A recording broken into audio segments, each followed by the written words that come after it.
Salut, ich bin Oberregierungsrätin Leonie Belk und bin als chercheuse invitée für ein Jahr am Institut de Recherche Stratégique de l'École Militaire IRSEM.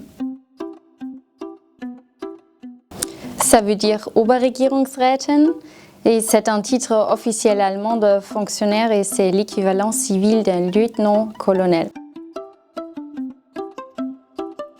J'ai toujours voulu participer à ce programme d'échange. Depuis que mon premier chef à la 10e division blindée m'en avait parlé. Ça devait être en 2019. Je suis très attachée à la France, à sa culture, à sa langue, à ses habitants. En outre, je considère qu'il est plus important que jamais d'entretenir les relations, notamment en question de sécurité politique avec notre partenaire le plus important de l'UE. Je souhaite y participer, même si c'est à une échelle très petite. Je suis donc très reconnaissante d'avoir été choisie pour ce programme et d'être à l'IRSEM. Je mène mes recherches sur les obligations des soldats français et allemands envers l'ordre constitutionnel.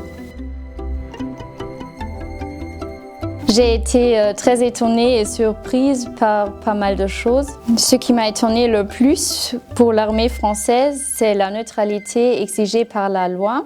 En Allemagne, à cause de notre responsabilité historique, on exige des soldats plus qu'être neutres vis-à-vis de l'ordre fondamental et libéral au sens de la loi fondamentale.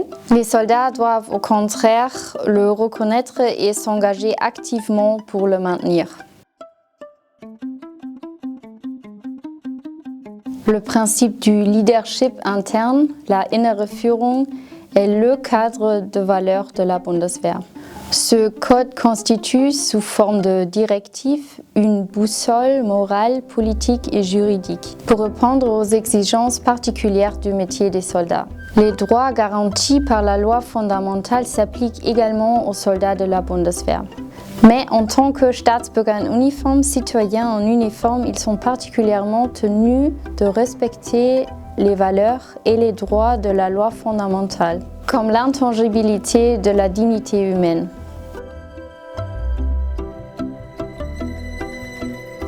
Il n'y a pas d'équivalent dans l'armée française en matière de principes démocratiques, juridiques et moraux en raison de la neutralité des forces armées françaises. Cependant, l'armée de terre a un code de conduite, le code d'honneur du soldat.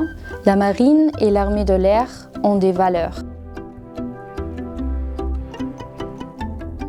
Que l'Allemagne et la France, en tant que partenaires étroits, partagent les mêmes valeurs démocratiques fondamentales et humaines, puissent se fier l'une à l'autre et compter sur leur soutien mutuel en cas de menace extérieure, quelle qu'en soit la cause. Et que, outre Berlin et Paris, il y a encore énormément de choses à découvrir dans chaque pays.